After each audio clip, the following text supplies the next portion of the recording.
प्रारंभी विनती करो गणपती विद्यादया सागरा अज्ञानात्वहरोनी बुद्धिमुखी दे आराध्य मोरेश्वरा चिंता क्लेश दरिद्र दुःख अवघे देशांतरा पाठवी हे रंभा गणनायका गजमुखा भक्ता बहुतोषिणी आता अभिनव वाग्विलासिनी ते चातुर्यार्थ कलाकानी ते शारदा विश्वमोहिनी नमस्कारिणी भवारण्य छेदून टाके क्षणात असा एक समर्थ तो त्रिभुवन म्हणून शरणानन्य आलो मी पाया नमस्कार माझा तुला हरि ओम.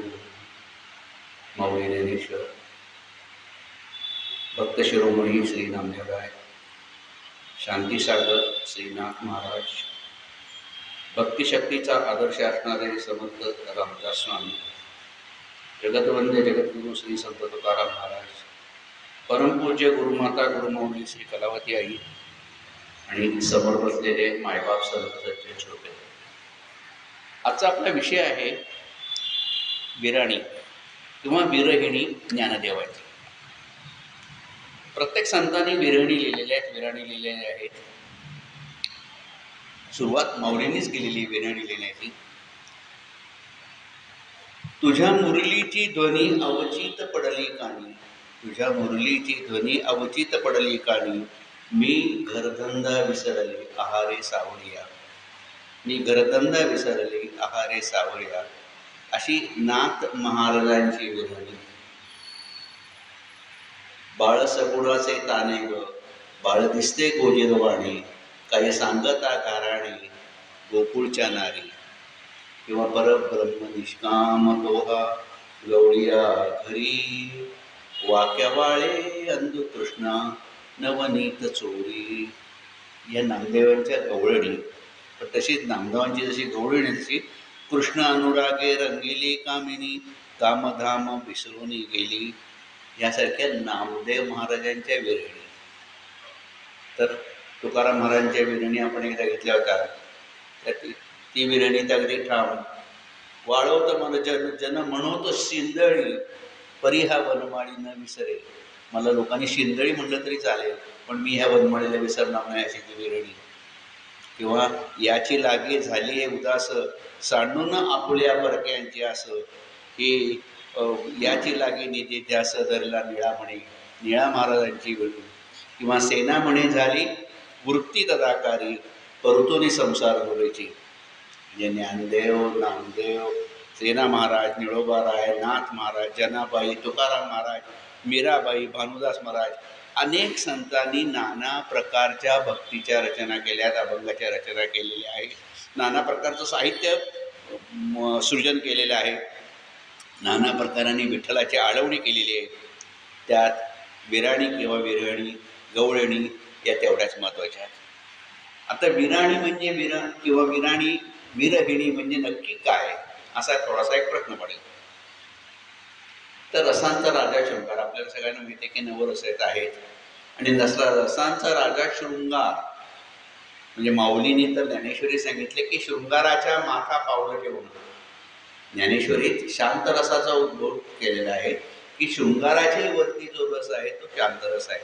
इथं आपण असं म्हणू की रसांचा राजा शृंगार, त्या शृंगाराचा परम उत्कर्ष करून, त्याचा भक्तिरसात उत्कर्ष करून, नवरसा नवविधा पलीकडची भक्ती करून भगवंताच्या ठेवीत एकरूप होणं किंवा विठ्ठलचरणी विठ्ठलच होणं, ही त्या भावभक्तीची कल्पना. आता जगात म्हणा माणसात म्हणा, जगात म्हणा किंवा माणसात म्हणा, अनेक नातीगोती असतात. म्हणजे पती पत्नी असतं, आई लेकरू माय लेकरू असतं, बाप मुलगा असतो, भाऊ भाऊ, बहीण बहीण, मित्र मित्र, अनेक नाती आहेत. म्हणजे मग पुढे स्वामी सेवक आहे, गुरु शिष्य आहेत, देवभक्त आहेत. अगदी अलीकडच्या काळात जर घेतलं तर गिराईक आणि विक्रेता हे एक नातं आहे. आमच्या व्यवसायात घेतलं तर वैद्य आणि रुग्ण म्हणजे डॉक्टर आणि पेशंट हे पण एक नातं आहे. तर अशी नाती अनेक प्रकारची आहेत. आणि प्रत्येक संतांनी देवाला, परमेश्वराला अगदी आईपेक्षा प्रेमळ केलेलं आहे. संतांनी देवाला आईपेक्षा प्रेमळ केलेले आहे, वात्सल्यमय केलेले, करुणामय केलेले, कृपामय केलेले आहे. जनाबाई म्हणतात, ये ग ये ग विठाबाई माझे पंढरीचे आई. तर नामदेवराव म्हणतात, तू माझी माऊली मी गो तुझा काना पाजी प्रेम पाना पांडुरंगे.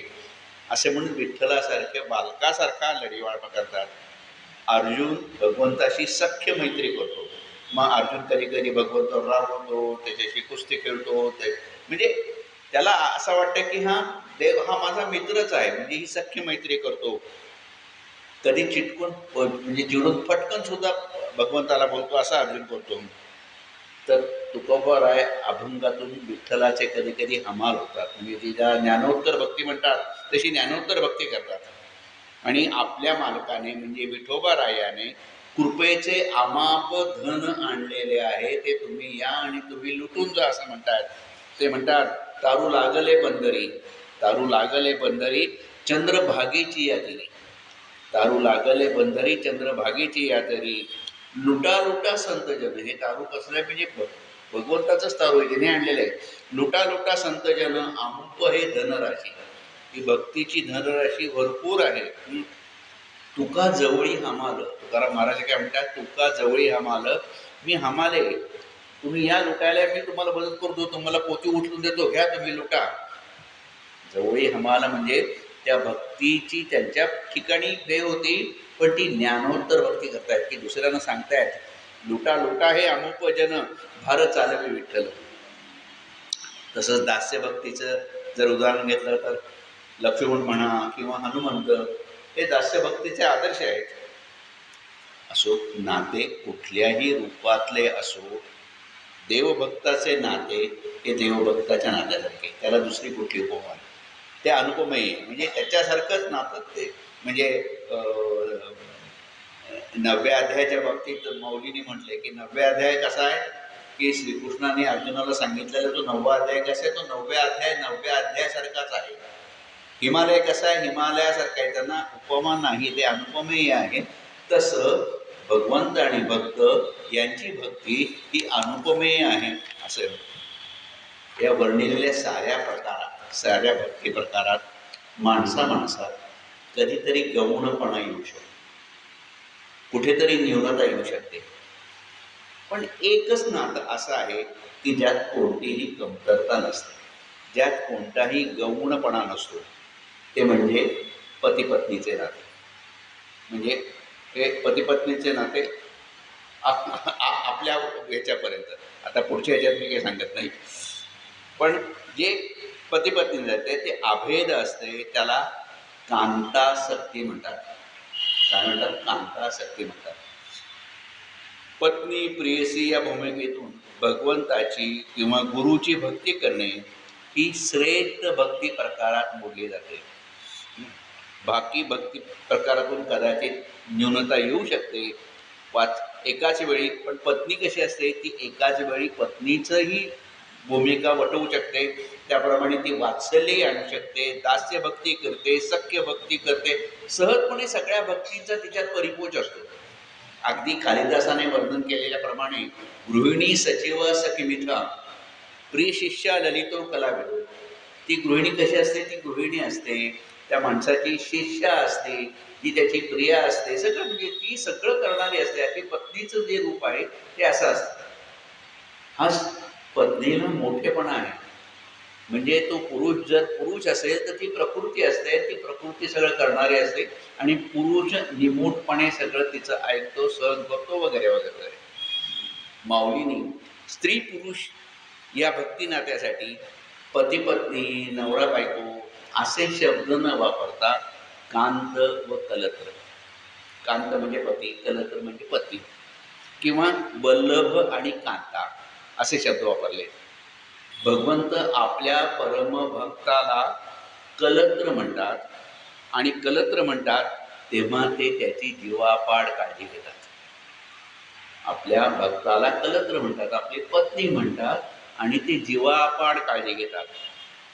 ते म्हणतात, जो निजानंदे झाला म्हणजे संतुष्ट झाला, जो निजानंदे झाला, परिणाम आयुष्याला पूर्णतेचा हला वल्लभुजो, जो आत्मानंदाने तृप्त झालेला आहे त्याच्या योगाने निर्जीव मोक्षाला पुन्हा संजीवनी प्राप्त झालेली आहे, तो पूर्णता रूपी स्त्रीचा तो पती झालेला आहे.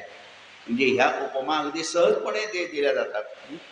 किंवा माऊलीच म्हणतात, गावा गेलिया वल्लभू पतिव्रतेचा विरह शोभू. गावा गेलिया वल्लभू म्हणजे नवरा गावाला गेलाय, मग तो US ला गेलाय, कॅनडा गेलाय, का UK ला गेलाय, IT च्या कामाकरता गेलाय का कशा करता गेलाय, पण गावाला गेलेला आहे. तर गावा गेलिया वल्लभू पतिव्रतेचा विरह, त्या पत्नीला विरह होतो आहे. बलते सणी हानीला बोनमनी देवी, गावी गेलेला विरह, पतीचा विरह पतिव्रतेला एवढा होतो की त्या मानसिक अवस्थेत नेहमीच्या प्रपंचात तिला किती हानी झाली, किती लाभ झाला ते जाणलं. म्हणजे ते विरहाचे जे तो भाजीवाला येतो, कशी दिली भाजी बाबा, 10 रुपये पावशेर किंवा 15 रुपये पावशेर, तर ती 1 किलोचे पैसे देऊन पावशेर घेते. म्हणजे किती हानी झाली हे तिचं तिला समजत नाही, कारण तिच्या डोक्यात सारखा तो तिचा पती प्रियकर हा तिच्या डोक्यात सारखा मनात पिंगा करत असतो. जसा देव तसा सद्गुरू. म्हणजे जो सत्शिष्य असतो तो स्वतःला आपल्याला कलत्र समजतो, गुरूंना परत कांत समजतो. आणि देव आणि गुरु काही वेगळे नाहीतच. प्रत्येक संतांनी सांगितलेले देव आणि गुरु काही वेगळे नाहीतच. सत्शिष्य आपल्या गुरुच्या देशाला म्हणजे गावाला विसरत नाही. ज्याप्रमाणे विरहिणी जशी आपल्या वल्लभाला विसरत नाही, तशी म्हणजे कसं, गुरुगृह जे देशी, तो देशीची वसे मानसी, म्हणजे गुरुचा जो देश आहे तोच त्या शिष्याच्या मनात असतो सारखा, की गुरु कुठे आहे बाबा, की गुरु देव रोडला आहे किंवा देऊला आहे, गुरु कुठे आहे, माझा आळंदीला आहे, मग तो देश माझाच आहे असं शिष्य मानतो. विरहणी का जैसे वल्लभा, ते जशी विरहिणी वल्लभाला विसरत नाही तसा तो शिष्य आपल्या गुरुचा देश हा माझाच देश आहे असं समजत राहते. भक्ताने अनन्य भावाने भक्ती करावी. इतकी एखादी पतिव्रता असली, पतीविषयी निसंकोच असते. नवरा बायकोच्या नात्यात एकमेकांच्या पुढे निसंकोचता असते. काही मनातलं ठेवायचं असतं, काही मनातलं राखायचं असतं, किंवा काही चोरून काही हे करायचं असतं. अशा खऱ्या नवरा बायकोला, पतिव्रतेला ते माहीतच नसतं. म्हणजे माऊलीनी म्हणतात, रिगता वल्लभा पुढे, पतीच्या पुढे बसल्यावर रिगता वल्लभा पुढे नाही अंगी जीवी सांकडे, ते कांताची येणे पाडे एकसराला जो, की त्या दोघांच्यात मध्ये कुठलाही पडदा आड पडदा काही नसतो. जणू दोघात 2 शरीरं असतात, ते शरीराचं द्वैत असतं, पण मानसिकरित्या बौद्धिकदृष्ट्या मनाने त्यांचं अद्वैत असतं. 12व्या अध्यायात भगवंतांनी पुढे एक ठिकाणी म्हणले की ज्याने आत बाहेर योग साधलेला आहे. आत बाहेर योग साधलेला म्हणजे काय, की बाहेरनं अष्टांग योग आणि आत जीवाभावाचं किंवा जीव आणि आत्मा यांची एकरूपता. आतू बाहेरी योगू निर्वाळले आहे चांगू, तरी माझा अनुरागू सप्रेमे जया. अर्जुना तो भक्तू, तोची योगू, तोची मुक्तू, तो वल्लभा मी कांतू ऐसा पडिये. म्हणजे जीव आणि ब्रह्मैक्य आणि त्याने बाहेरनं अष्टांग योग साधलेला आहे, त्यावर माझा अनुराग आहे, म्हणजे माझं प्रेम आहे.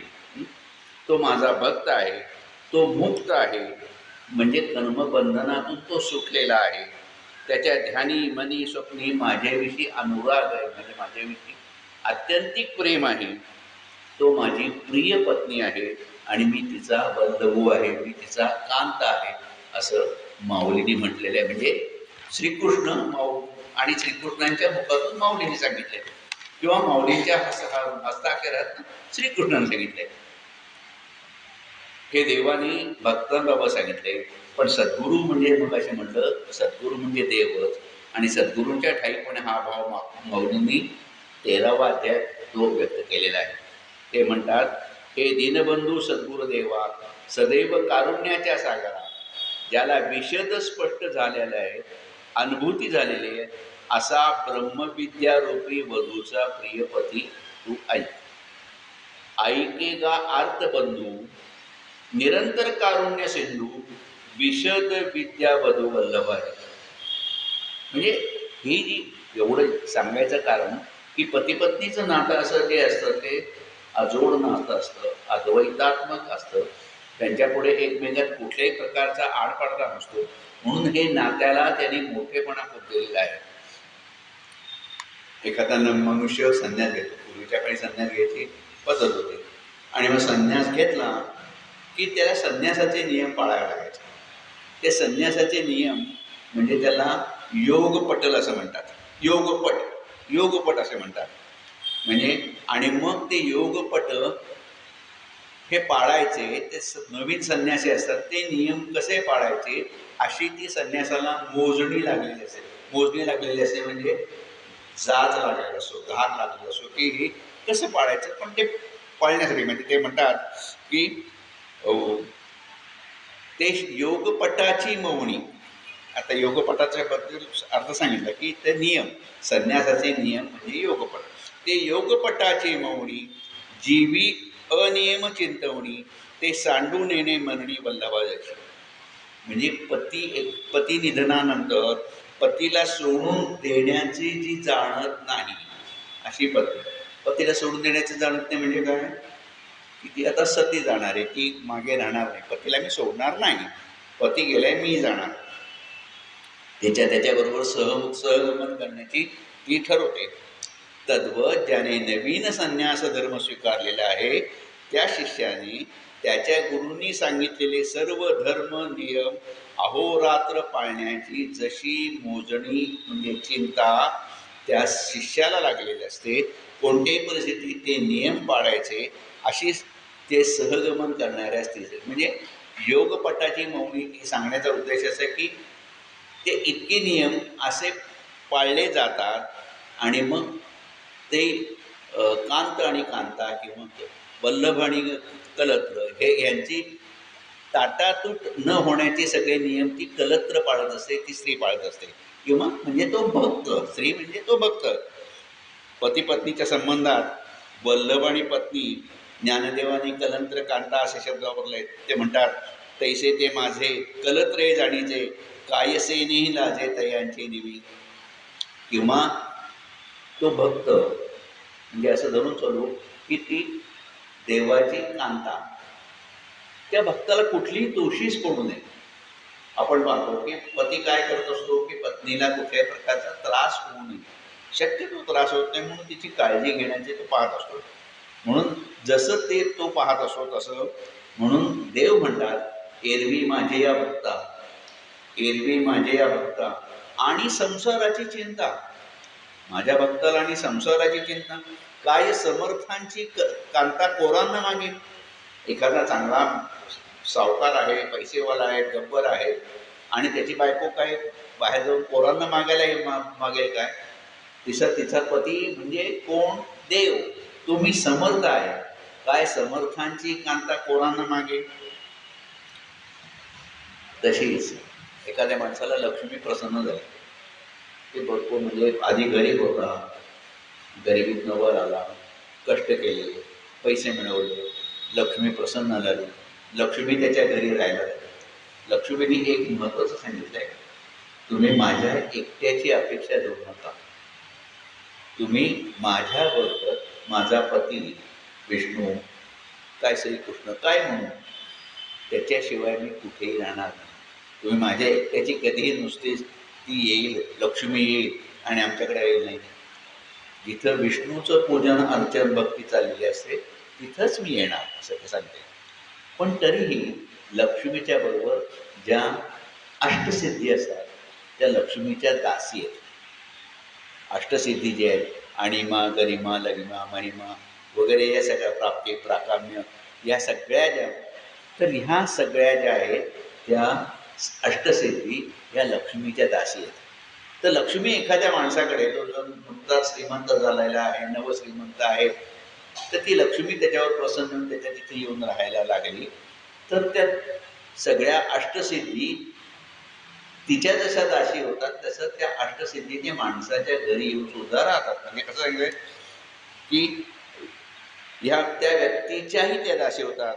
म्हणून ते म्हणतात, आणि आपुलेने कांतेसी ते जगदंबा जयापासी ते आणि माजिक काय दासी नव्हती तयाते. म्हणजे इतकं ते सांगितलेलं आहे की लक्ष्मी किंवा तिच्याबरोबर असणारे तिचे अष्टसिद्धी या सुद्धा त्या भक्ताच्या ठिकाणी येऊन राहतात.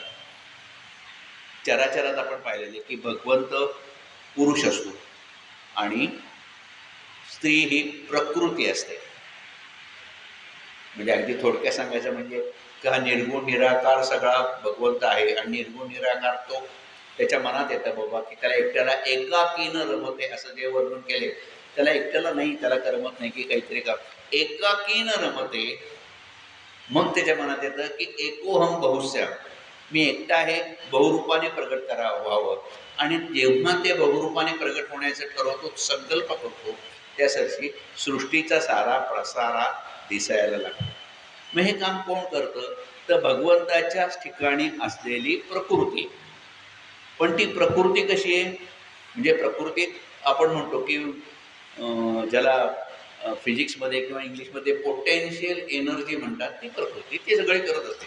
आणि ती एनर्जी कशी आहे? एनर्जीचं फिजिक्समधलं वर्णन असं आहे की एनर्जी कॅनॉट बी डिस्ट्रॉईड, किंवा कुठचे असे की ती कधी डिस्ट्रॉय होत नाही, ती कुठे हे होत नाही. तर ती अशी प्रकृती ही भगवंत. पण ती प्रकृती एकटी काम करत नाही, तिला कोणातरी पुरुषाचं म्हणजे त्यातल्याच पुरुषाचं साहचर्य लागतं. म्हणून ती प्रकृती तिच्याबरोबर असतो तो पुरुष. पण ही दोन्ही जोडी ही कशी, एखादा नटसम्राट कसा असतो, नटराज कसा असतो, की तोच पुरुष तोच स्त्री. म्हणून माऊलीने एका ठिकाणी म्हटलंय की अर्धनारी नटेश्वरी, अर्धनारी नटेश्वरी, जो तोची पुरुष नारी, जो पुरुष असतो तोची नारी असतो. देवी मीच चराचरी माताई होय, मी माताई आहे आणि पुरुष म्हणजे पुरुषही आहे, म्हणजे पिता पण आहे. ये प्रकृती पुरुषे दोन्ही उपजली जयाचे अमन मनी. तो निर्गुण निराकार काय, त्याला मन बिन काही नाही आहे, तो अमन आहे. ज्याच्या अमनाच्या मनात निर्माण झालेला आहे विचार, तो जो मूळ पुरुष आहे तो काय होतो इथं? तो इथं पितामह होतो सगळ्या जगाचा. जगाचे आईबाप हे प्रकृती पुरुष, आणि जो मूळ पुरुष आहे, जी मूळ हे आहे, जो निर्गुण निराकार आहे, तो सगळ्यांचा पितामह होतो. ये प्रकृती पुरुषे दोन्ही उपजली जयाचे अमनमनी, तो पितामह त्रिभुवनी विश्वाचा मी, असं माऊलींनी म्हटलं. थोडक्यात सांगायचं म्हणजे भक्तीच्या रूपाने हे सगळे म्हणजे भक्त एकरूप होणं, की आता ती विरहणी पुढे कशी हे होत जाते ते आपण पाहणार आहोत.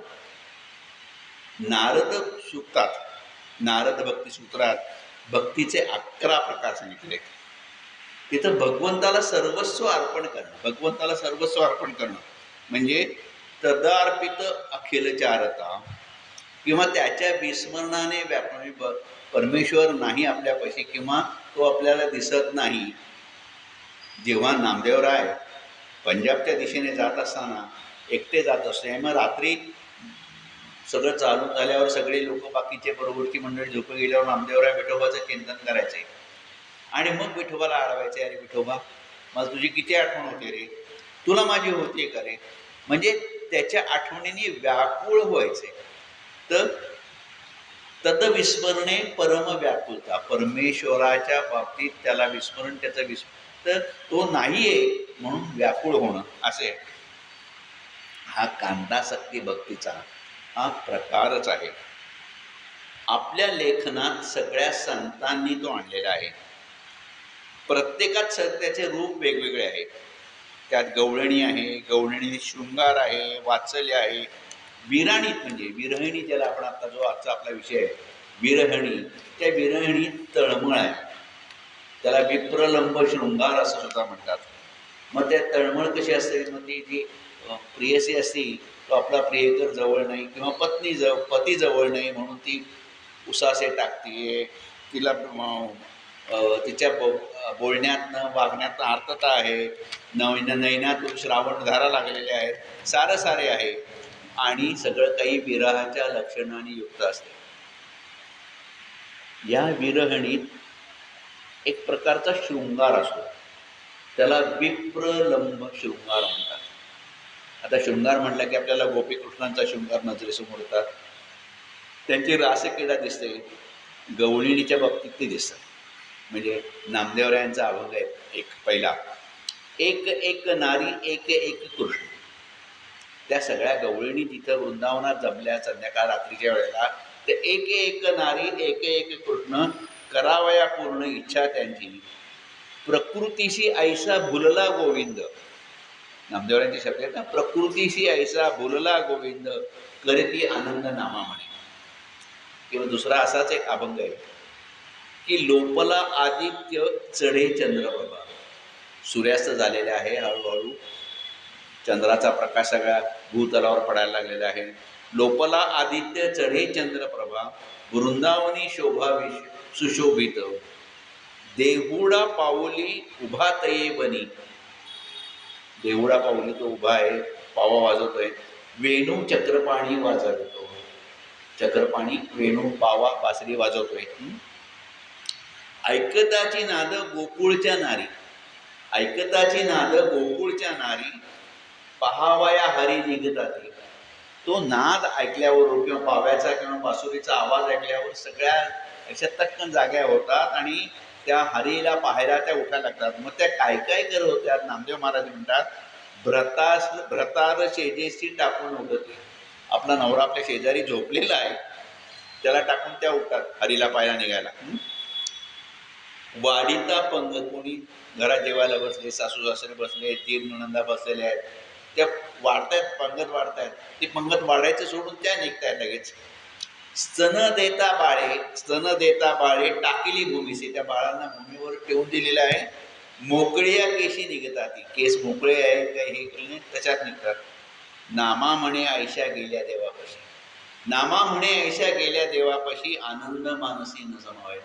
त्या देवापाशी गेल्या आणि मग जो आनंद मिळाला, आता तो खरं चित्त आनंद आहे, महत्त्वाचा आहे. अर्थात गवळणीत केवळ रासक्रीडाच अभिप्रेत नाही. गवळणीच्या बाबतीत सांगितलं की गोपींना अहंकार झाला, या जगाचा स्वामी हा श्रीकृष्ण आमच्याबरोबर रासक्रीडा करतोय. त्या क्षणी तिथून श्रीकृष्ण अदृश्य पावलं. म्हणजे त्याची हे येतच आहे.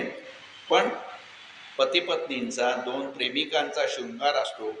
विराण्यात भेटीची आर्तता असते, आसुसलेपणा असतो, मिलनाची ओढ असते, एकांतवासातील उसासे असतात.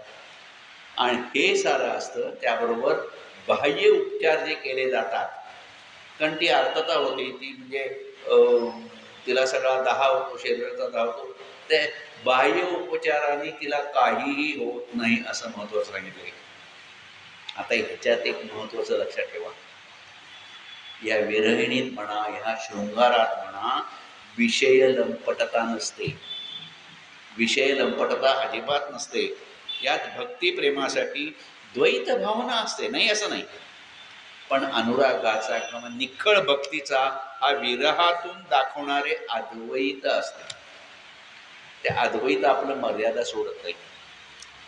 आता चंद्रविकास एक कमळ आपल्या पृथ्वीवर तलावात असतं बाबा, आणि चंद्राचा प्रकाश पाहिल्याबरोबर ते विकसित व्हायला लागतं.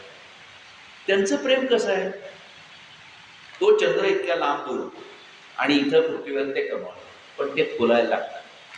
माऊलींनीच पहिल्या आपल्या ज्ञानेश्वरीच्या प्रस्तावनेच्या ओव्यात म्हणजे का आपुला ठावो न सांडिता, का आपुला ठावो न सांडिता, आलिंगीचे चंद्रू प्रकटता.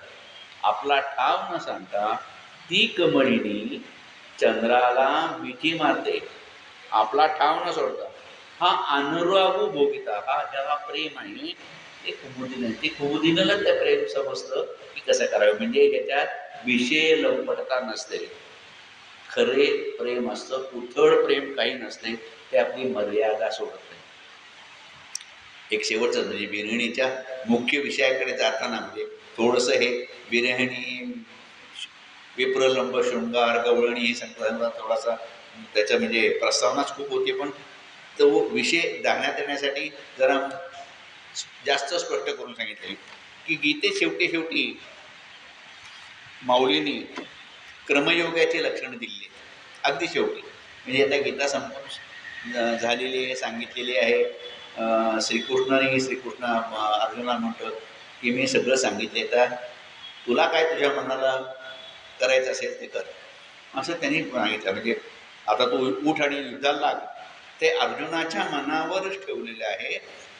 तर ती हे सांगितलं ना, तो जो क्रमयोगी असतो तो नैष्कर्म्य पदाला पोचतो. म्हणजे त्याचं प्रारब्ध संचित क्रियमाण संपतं, कारण सगळी कर्मच त्यांनी भगवंताला अर्पित केलेली असतात. तर ते माऊली म्हणतात, अर्जुना म्हणजे भगवंत म्हणतो, अर्जुना या परी ते विहित कर्म सोये करी, तो मोक्षाच्या ऐलद्वारी पैठावय. त्या साधकाला नैष्कर्म्य सिद्धी प्राप्त होते, पण त्याचे अंतःकरण सर्व कर्म भगवंताला अर्पण केल्यामुळे कुठेही लिप्त नसते. त्याच्या सगळ्या इच्छा संपलेल्या असतात आणि जन्ममरणाचे फेरेही त्यामुळे संपलेले असतात. त्यावेळी नेमका अशा वेळेला जर सद्गुरू भेटला की त्याचे मन सत्य असत्याशी केले ग्वाही. हा तुकाराम महाराजांचा शब्द आहे, सत्य असत्याशी केले ग्वाही. तो एकांतात राहतो, मितहारी होतो. अहंकार, बल, मदत्रय, काम, क्रोध हे सगळे त्याचे गेलेले असतात. तो जणू भगवंतमय झालेला असतो. तो आपल्या ज्ञानभक्तीने देवाशी ऐक्य पावतो. ही ज्ञानेश्वरीच्या शेवटच्या दिवशी म्हणजे तो भक्त भगवंतमय झालेला असतो. आता त्याला जाणण्यासारखं काही करायचं नसतं, करण्यासारखं काही करायचं नसतं, काही जाणून घ्यायचं वगैरे काही, त्याला ज्ञान प्राप्त झालेलं असतं, आत्मसिद्धी म्हणजे आत्मज्ञान झालेलं असतं. अशा वेळेला त्याची भक्ती संपते का हो? अशा वेळेला त्याची भक्ती संपते का? त्याचं उत्तरही नाही. जरी सगळं झालेलं असलं तरी तो भगवंतमय झालेला असला तरी त्याची भक्ती संपत नाही. कारण थोडक्यात सांगायचं म्हणजे की गीतेत भक्ताचे 4 प्रकार सांगितले. एक आरती, अर्थार्थी, जिज्ञासू आणि ज्ञानी. आरती म्हणजे बाबा काहीतरी आजार झालेला आहे किंवा संसारात खूप संकट येत आहेत, काहीतरी जो ही संकट कशी पार पडायची मोठी, तर आर्त भावनेने देवाला हाक मारायची म्हणजे ते आरती भक्त. अर्थार्थी म्हणजे बाबा दरिद्री मनुष्य, काही खायला नाही, सगळे कपडे फाटकेत, सकाळी खायला मिळालं तर संध्याकाळी मिळेल अशी शाश्वती नाही, किंवा अजून 2 दिवस मिळेल अशी, काहीतरी पैसे पाहिजे, तो अर्थार्थी. म्हणजे काही ना काहीतरी त्याला पाहिजे अर्थ. जिज्ञासू, देव कसा आहे हे पाहायला काही लोकांना जिज्ञासा वाटते देवाबद्दल, म्हणून तो जिज्ञासू. आणि ज्ञानी भक्त, तर ज्ञानी भक्ताला तसं खरं काही नको असतं. ज्ञानी भक्त म्हणतो मला काही नको आहे, म्हणजे परमेश्वराची माझी एकरूप झाले तो, म्हणजे कोणाला सांगत नाही, तो आपल्याचीच हे करत असतो. आणि शेवटच्या ह्याच्यात भगवंत म्हणतात एरवी तिजी ना चौथी, हे 4 प्रकार सांगितलेले आहेत, आरती, अर्थार्थी, जिज्ञासू, ज्ञानी. एरवी तिजी ना चौथी, माझी भक्ती म्हणजे काय? तिसरी नाही, चौथी नाही, हे पहिली ना सरती, पहिली नाही, दुसरी पण नाही. माझी हे सहज स्थिती भक्ती हे नाव, माझ्या स्थितीला येणं हे भक्ती नाव, असं सांगितलेलं. तर इथं भगवंत आणि भगवंताचे भक्ताचे ऐक्य झालेले असते. पण एकदा ऐक्य झालं की मग अशी सांगितल्याप्रमाणे त्याच्या भक्तीचा सोस चालू असतो, त्याची भक्ती चालू असते. होय, ऐक्य झाले तरी त्याची भक्ती चालू असते किंवा भक्तीतला योग चालू असतो. तो भोग किंवा भक्तीतला भोग चालू असतो.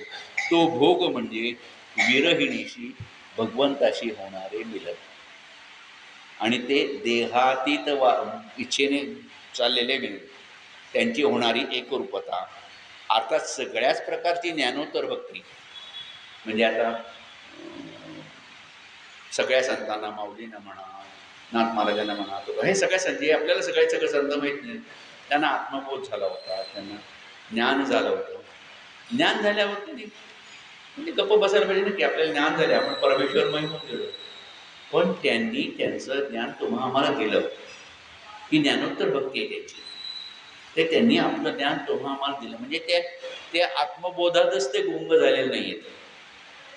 जेव्हा जनार्दन स्वामी म्हणजे नाथ महाराज जनार्दन स्वामींकडे होते आणि मग त्यांची जी एक हे पाहून जनार्दन स्वामींनी नाथ महाराजांनी सांगितले की तू सूर्यभंजन पर्वताला जा एकट्याने आणि एकट्याने तिथं तपश्चर्या करायची.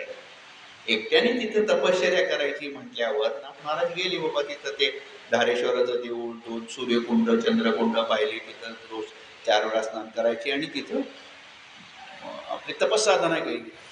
ज्ञानेश्वरी बरोबर नेली. ती ज्ञानेश्वरीचा अभ्यास तर जनार्दन स्वामींचा ज्ञानेश्वरीचा अभ्यास खूप होता. रोज दुपारी त्यांच्याकडे ज्ञानेश्वरी होत होती.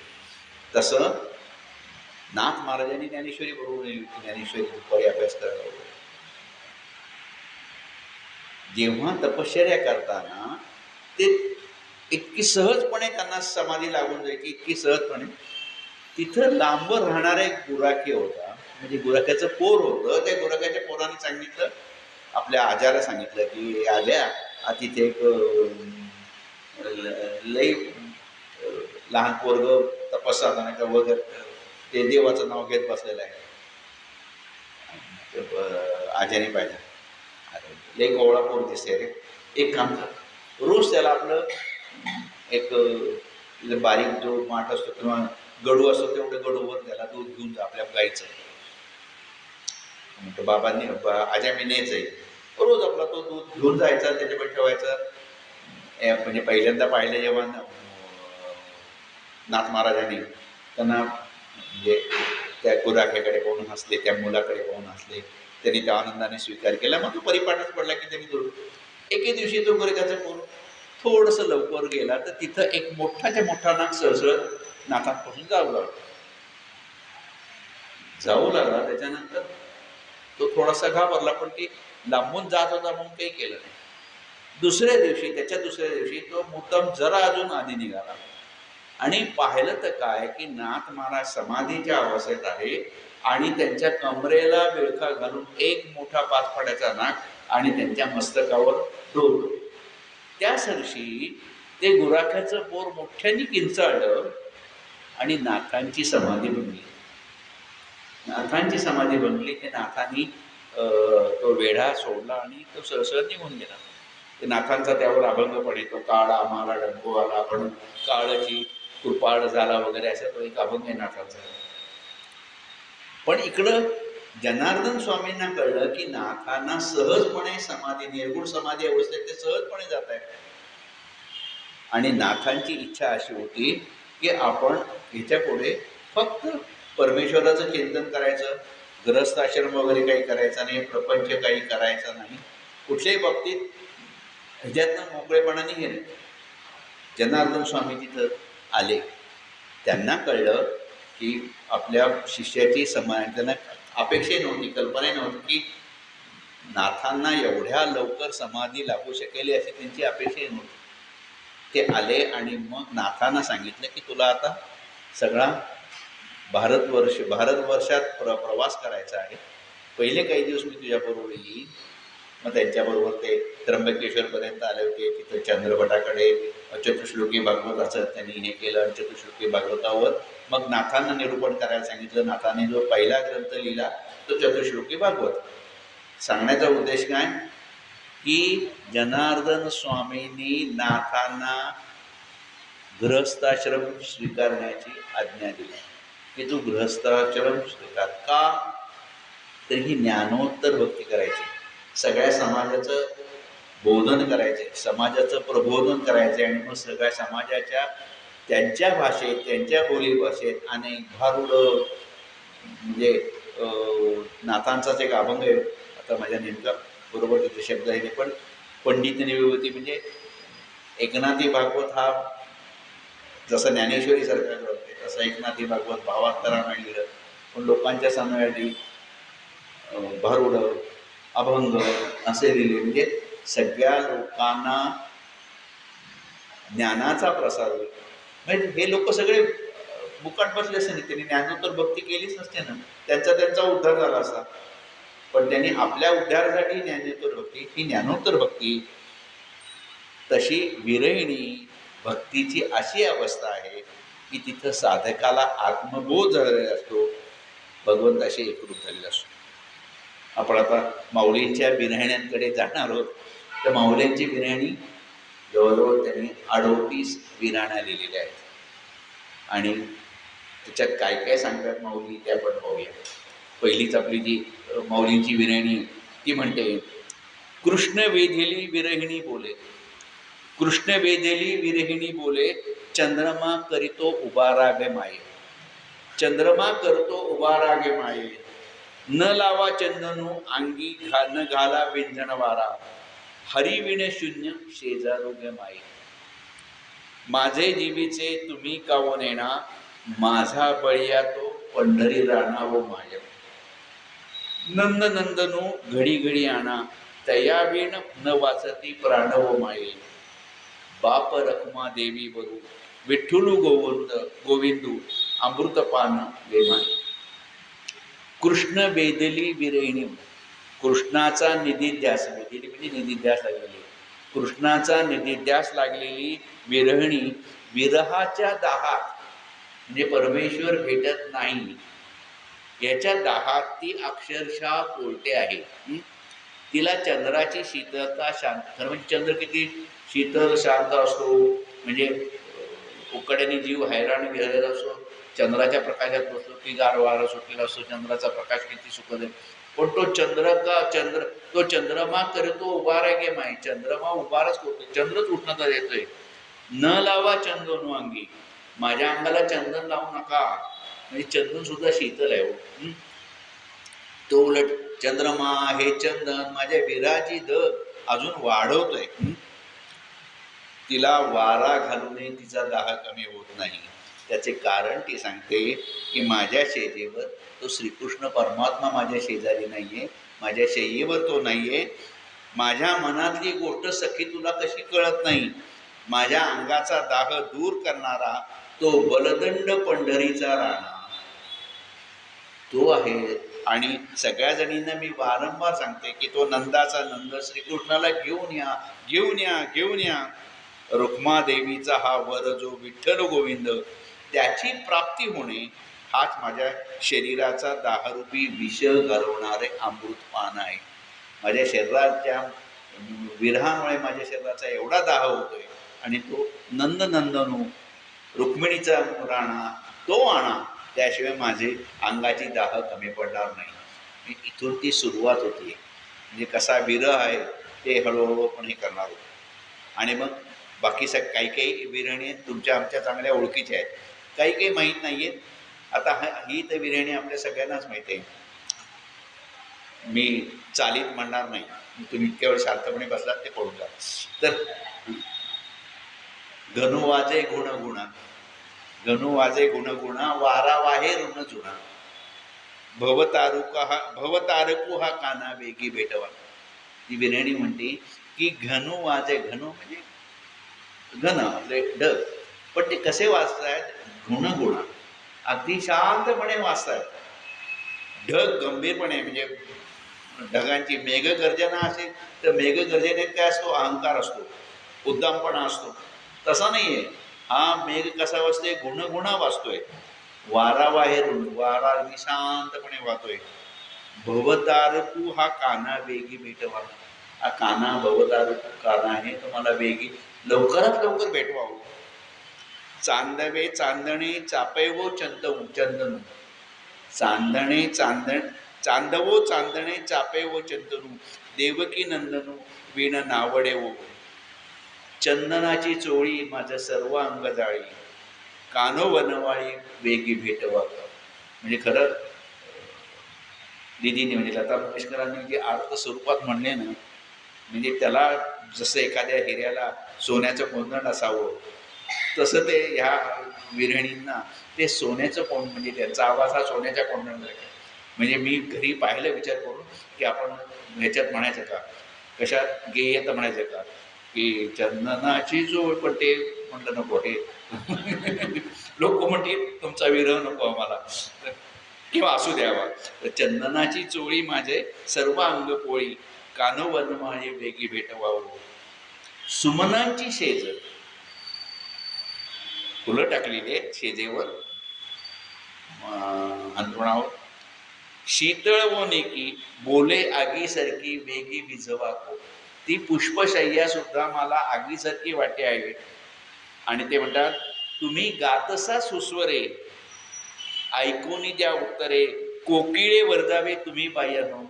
कोकिळ सुद्धा म्हणजे शृंगाराचा एक म्हणजे तिचा आवाज, तिचा गोडवा, पण ती ती सुस्वर म्हणजे चांगल्या ह्याने आवाजात गातीये, पण तिला सुद्धा जाऊ द्यावं मला नाही ते सहन होत. मला विरह होते, तुम्ही काय चंदन आणा, हे करा, ते करा.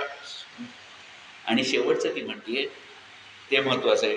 दर्पणी पाहता रूप न दिसे आपले, दर्पणी पाहता रूप न दिसे आपले, बाप रखमा देवीवरे उठले ऐसे केले. थोडक्यात थोडासा या अभंगाचा आपण हे करूया की मग अशी म्हणलं की मेघांचं कसं आहे की तो गडगडाट नाही वगैरे, गुणगुण वाचतोय, त्याच्यावर झुळझुळ वाहणारा मंद वारा आहे. वातावरण कसं शृंगाराला, मिलनाला पोषक असं वातावरण आहे. पण इथं मिलन होत नाहीये. मिलन कोणाचं? देवभक्तांचं मिलन आहे. ते आगळे वेगळे आहे. इथं भक्त विरहिणीसारखं आहे. त्याला घनश्याम सुंदराचे, श्यामसुंदराचे वेळ लागलेले, त्याच्या रंगात मी रंगूत जावे असं त्या विरहिणीला वाटते. आणि त्याच्या स्वरूपात आम्ही एकरूप व्हावे अशी तिची इच्छा आहे. खरं कृष्णाचं रूप मेघासारखं. एक 5 मिनिटात एवढं समजू नये. कृष्णाचे रंगरूप मेघासारखे, म्हणजे आपले आपण म्हणतो ना का कृष्ण काळा वगैरे वगैरे, त्या मेघासारखं ते रंग. जेव्हा आपलं विश्वरूप श्रीकृष्णाने अर्जुनाला दाखवलं तेव्हा ते अद्भुत विश्वरूप पाहिल्यावर अर्जुन आश्चर्यचकित झाला. पण ते विश्वरूपाचे एकंदर संवादकता पाहता अर्जुन पुढे घाबरला. म्हणजे त्याला तो सहनच होईना. शेवटी तो म्हणतो जा पाणी आवरून घे, शारंग पाणी वगैरे तुझं सगळे रूप आवरून घे, मला आता हे सहन होत नाही. आणि मग श्रीकृष्ण परत पूर्वीसारखा मेघनंगश श्रीकृष्णासारखा, म्हणजे त्याला 4 हात आहेत, हातात सुदर्शन चक्र आहे. माऊलीने फार सुरेख उपमा दिली. तो कसा भासला श्रीकृष्ण अर्जुनाला? तर इंद्रधनुष्याची आडणी, इंद्रधनुष्याची आडणी, माझी मेघ गगन रंगणी, माझी मेघ गगन रंगणी, तैसे आवरले सारंग पाणी वैजयंती आहे. तो मेघ कसा वाटला किंवा श्रीकृष्ण कसा वाटला की इंद्रधनुष्याच्या मध्ये एखादा मेघ असावा, काळा मेघ, तसा वैजयंती माळा गळ्यात घातलेला हा श्रीकृष्ण दिसलेला आहे. इतकं सुरेख वर्णन केलेलं आहे. म्हणजे इंद्रधनुष्याची जणू वैजयंती माला धारण केलेले कृष्णमेघ जसा दिसावा तसा गळ्यात वैजयंती माला असणारे भगवंत आकाशातील कृष्ण मेघासारखे दिसले. मेघाचा उदारपणा भगवंतापासूनच मेघाने घेतलेला आहे. मेघ हा उदार असो, सगळं देऊन टाकतो. तो धरित्रीला शांत करायला सगळं देऊन टाकतो. मग असा नाही विचार करत की पुढच्या वावरातला जो शेतकरी आहे ना तो जरा नाडतोय लोकांना, किंवा तो जरा बेकार आहे, तो हे करतो वगैरे वगैरे, असला की नाही. तो सगळं जे आपल्याकडे जे आहे ते सगळं देऊन टाकतो, सगळा वर्षाव करून टाकतो. त्याला मेघाची अर्थात माऊलींनी त्याला मेघाची म्हणजे वारा मेघ हे विरणीच्या अर्थाचे अजून अर्थता वाढत आहेत. म्हणजे चंद्र, चांदणे, त्याची शीतलता, चांदव्याची फुलं, चंदनाचे लेप आपल्याला काहीही काहीही काहीही शांत करत नाही. एका देवकी नंदनाशिवाय आपलं काही शांत होत. उलट चंदनाच्या उटीने जी दाह शांत करणारी म्हणून समजले जाते तिथेच अंगाचा आहे. चंदनाची चोळी माझे सर्व अंग जाळी, कानो वनमाळी बेग. मध्यंतरी म्हणजे काही 25-30 वर्षापूर्वी एक सिनेमा आला होता, चंदनाची चोळी माझं सर्व अंग. ती चोळी म्हणजे अंगात घालायची चोळी नाही, चोळी म्हणजे लावण्याची चोळी. पण ते काय म्हणजे त्याचे की त्यातली गाणी अशीच की पहिल्या रात्री मी रंगात, चंदनाची चोळी अंगात वगैरे अशी ती गाणी होती सगळी. पण ही चंदनाची चोळी, चोळी म्हणजे लावणं अंगात, चोळणी. ते विरहाच्या याने दाहक होते, अग्नीसारखी जाळते. माझ्यासमोर ती जाळून टाका. चंदन पुष्पशय्या सुगंध कुंद वातावरण ही मदनाची सगळी आयुध नको नको. त्याबरोबर कोकिळेचा पंचम आलाप, तो स्वरही मदनाच्या उरी लागणार. तुम्ही ती माझ्यासाठी तिच्यासारखे गाताय त्या आवाजाने माझा दाह वाढतोय हो, माझा दाह वाढतोय. तिला इथून दूर करा, तुम्ही जाऊ नका. ती म्हणते तुम्ही गातसा सुस्वरे, ऐकून द्या उत्तरे. कोकिळे वर्जावे तुम्ही बाई, तुम्ही गाताय, कोकिळा गाते, त्यांनाही जायला सांगतो. मला मला हा विरह सहन होत नाही, उलट जास्त त्रास होतोय तुमचा. आणि शेवटची ओळख महत्वाची आहे की दर्पणी पाहता रूप न दिसे आपले. लक्षात घ्या, दर्पणी पाहता, आरशात पाहिल्यावर माझं मला चेहरा दिसला नाही किंवा माझं रूप मला काही दिसलं नाही. बाप रखुमा देवीवरी विठ्ठले मजायसे. अहो ती त्या विठ्ठलाच्या, त्या श्रीकृष्णाच्या स्वरूपातच ती विरघळून गेली, ती स्वरूपमय होऊन गेली. त्यामुळे दर्पणीत पाहता तिचं स्वरूप तिला दिसलंच नाही. हे महत्वाचं आहे की दर्पणी पाहता रूप न दिसे आपुले, बाप रखुमा देवीवरे विठ्ठले मजायसे केले. आरशात पाहायला गेल्यावर प्रतिबिंब दिसले नाही. आणि मग ती विरहणी अशी, म्हणजे ती त्या गेला ज्ञानोत्तर भक्ती मगापासून जे म्हणतो त्या ह्याच्यात ती सगळी पूर्णपणे परमेश्वरमय होऊन गेलेली आहे. अशी ही विरहणी. आपल्या आता 2 विरहण्या झालेल्या आहेत. पुढच्या वेळेला जरा घाईघाईत करू, मी 2 भागात मी संपवायचा विचार करतोय. पण काही काही जे आपल्याला विरहणीचे आता काही माहीत असलेले जे अभंग आहेत ते त्यातले जास्त घेईन. म्हणजे पहिलं तेरी काऊ काऊ कौतुकता आहे, शकुन घे माये सांगत आहे, आपल्या ज्या विरहणी आहेत ते आपण घेऊ. ते पुढच्या वेळेला विरहणीचा दुसरा भाग करू. आत्ताचा हा पहिला भाग पुढच्या कृपेने साथ